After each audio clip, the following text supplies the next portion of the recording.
Let's start with a very ordinary situation. You're sitting in a room. It's quiet. You reach out and flip a switch. Instantly, the room fills with light. At least, that's how it feels. Instant. No delay. No waiting. Just darkness, then brightness. But that feeling is already misleading you. The light did not appear instantly. It traveled from the bulb to your eyes at a very specific speed. About 300 Zhao kilometers every second. That number is so large that your brain almost refuses to take it seriously, so it quietly rounds it off to instant. But physics doesn't round things off. Now let's stretch the room. Imagine the light source is not a bulb, but the sun. When you look at the sun, you're not seeing it as it is right now. You're seeing it as it was about 8 minutes ago. If something dramatic happened on the sun this very second, you would continue calmly living your life for 8 full minutes, completely unaware. That should already bother you a little, because it means now is not universal. What you call the present depends on where you are and how fast information can reach you. Light quietly controls that. Here's where things get strange in a deeper way. You might think light moves fast because it's made of something very light, or because it has a lot of energy, or because it's special in some mystical way. But that's not the real story. Light doesn't move fast because it's trying hard.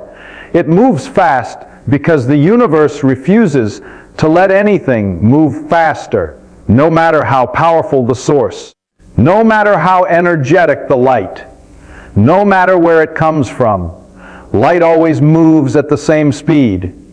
That's not a property of light alone. That's a property of reality. Think about throwing a ball.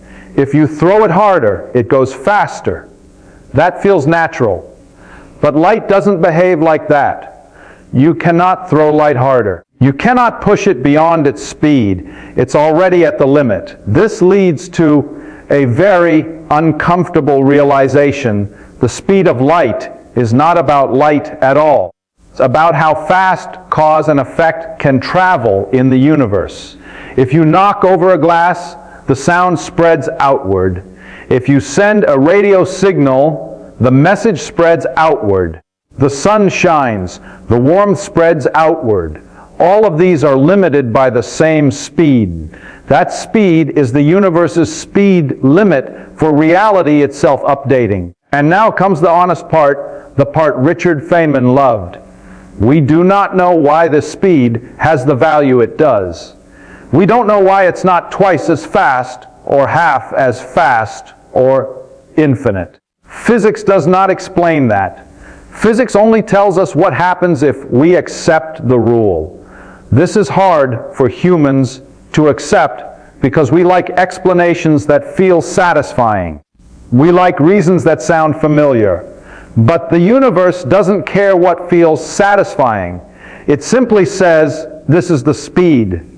Everything obeys it. If you want to understand how the universe works, you have to start by respecting that fact, even if it feels strange, even if it challenges your idea of what no means. And that's just the beginning of the trouble.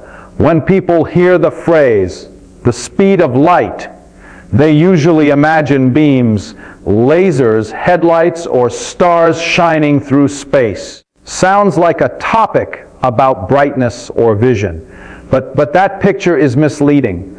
The speed of light is not really about light at all. It is about how the universe allows things to happen.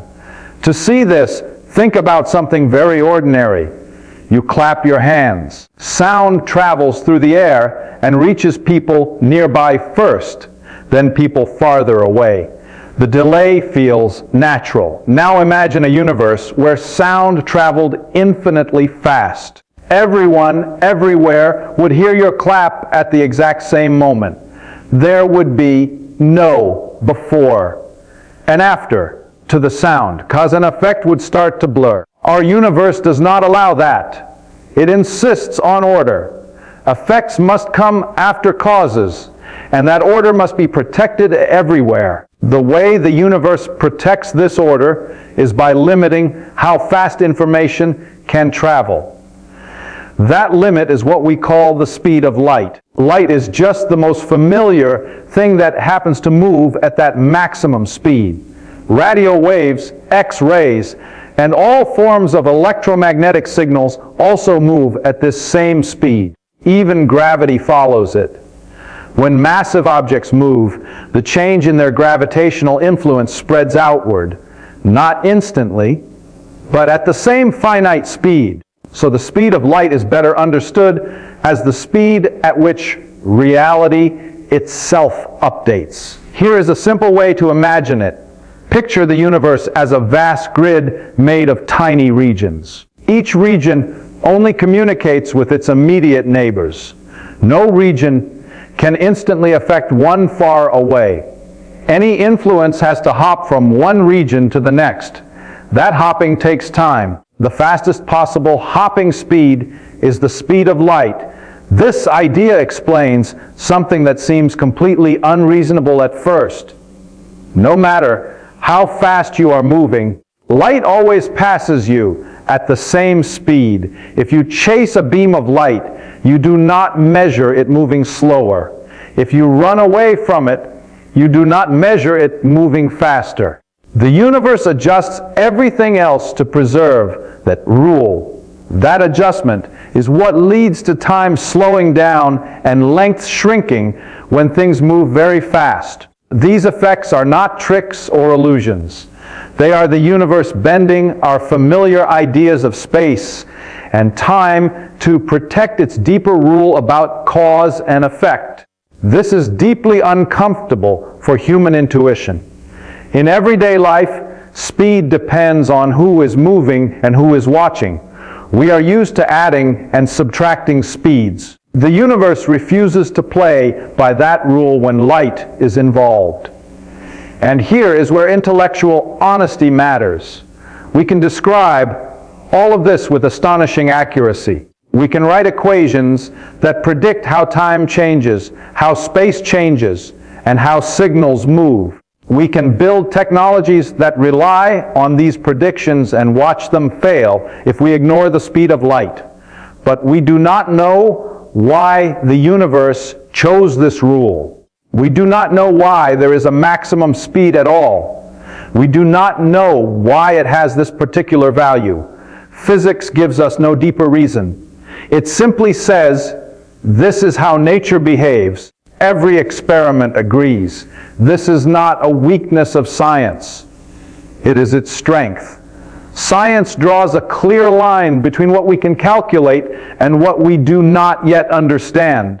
Speed of light sits right on that line, quietly reminding us that beneath all our explanations, the universe is still keeping some of its rules to itself. Human beings are very good at understanding the world they evolved in. We can judge distances, predict the path of a thrown stone, and sense the passage of time without thinking. All of that works beautifully at everyday speeds. The trouble begins when we try to extend those instincts to the deeper workings of the universe. Our brains expect space and time to be fixed and separate. A meter is a meter everywhere. A second is a second for everyone. Now, feels like a single moment shared by the entire universe. These assumptions are so natural that we rarely notice them.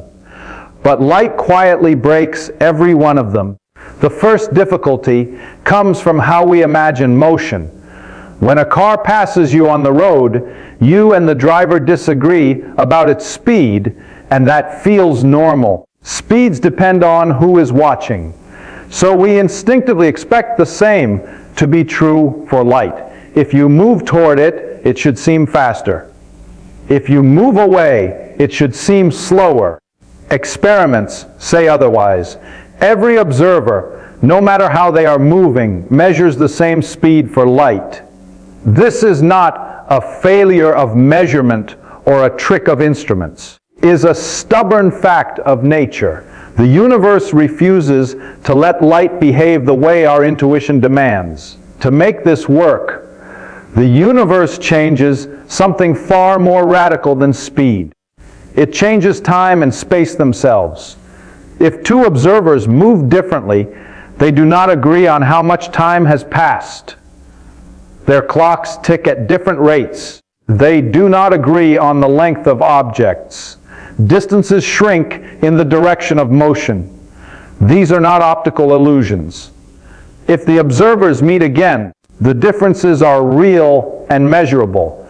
This is where people often get lost because our language is not built for this. We talk about time as if it flows uniformly, like a river. We talk about space as if it is a rigid stage. But these are metaphors, not facts. Light exposes their limits. Another reason this is hard is scale. The effects of changing time and space are tiny at everyday speeds. You can live your entire life without noticing them, so your intuition never gets trained on them. Physics suddenly asks you to accept that time itself can stretch and squeeze, and your brain resists. There is also a psychological barrier. We want the universe to fit neatly into our mental pictures. We want explanations that feel mechanical and visual. But at this level, the universe does not offer comforting images. It offers rules that work, whether we like how they feel or not. Even physicists struggle here. The mathematics is clear, but the meaning is slippery. We can calculate exactly how much a clock will slow down on a fast, moving spaceship. We can predict it and measure it. But when we try to say what time really is, the words start to fail. Richard Feynman was honest about this discomfort. He emphasized that understanding physics does not always mean having a satisfying picture in your head. Sometimes it means accepting that nature behaves in a way that resists visualization. This struggle is not a sign that humans are foolish. It is a sign that the universe is deeper than the environment that shaped our intuition. Light forces us to confront that gap. It shows us that reality is not built around human common sense, and that learning physics often means unlearning what feels obvious. Once you accept that, confusion turns into curiosity. Instead of asking why the universe doesn't match our expectations, we begin to ask what new rules it is quietly teaching us. By this point, strange role of light has quietly rearranged our picture of reality. It is no longer just something that helps us see objects. It has become a kind of boundary line marking what can happen and what cannot. Every physical event is shaped by how fast its influence can spread, and that speed is written into the structure of the universe. What is remarkable is how impersonal this rule is. The universe does not adjust itself for observers' preferences or convenience. It does not care whether the rule feels intuitive or unsettling. It simply enforces it everywhere, all the time. From the motion of galaxies to the ticking of atomic clocks, the same limit applies. This leads to a humbling realization. The laws of physics are not instructions aimed at us. They are descriptions of patterns that exist whether or not anyone notices them. Light reveals one of those patterns with unusual clarity. Shows us that space and time are not separate ingredients mixed together by coincidence, but parts of a single structure that responds to motion and causality. And yet, for all this clarity, there is still a deep silence at the center of the explanation. We can describe how space and time change. We can predict the outcomes of experiments with astonishing precision. But when we ask why the universe has this particular structure, physics grows quiet. The equations do not argue. They do not justify themselves. They simply work. This silence is not empty. It tells us something important about the nature of knowledge. Science is not a collection of ultimate answers. It is a method for discovering reliable patterns and admitting where those patterns end. Light sits at the edge of that boundary, reminding us that understanding does not always mean closure. Once you see this, your view of reality begins to shift. The universe no longer looks like a static stage where events happen one after another. It looks more like an ongoing process limited by how fast connections can form. Every moment you experience is stitched together from signals arriving at finite speed. Even your sense of now is a local construction, not a cosmic one. It does not make reality less real. It makes it more precise. It tells you that what you experience is not the whole universe unfolding at once, but a carefully ordered slice of it, shaped by light and time. There is something quietly profound in this. The universe is not obligated to be understandable, yet it follows rules that allow us to predict, test, and explore. Those rules are not designed for comfort or beauty, but they possess a kind of austere elegance. They hold without exception, even when they contradict our instincts. In the end, light teaches us a modest lesson. We are not the measure of the universe. Our intuition is not the final judge of what is real. Reality is deeper, stricter, more subtle than our everyday experience suggests. But it also teaches us something hopeful. Even in a universe that does not cater to human common sense, careful thought and honest questioning can still reveal its structure.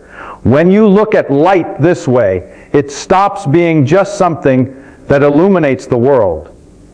It becomes a guide, quietly showing us how the universe limits itself, and in doing so, how it holds together.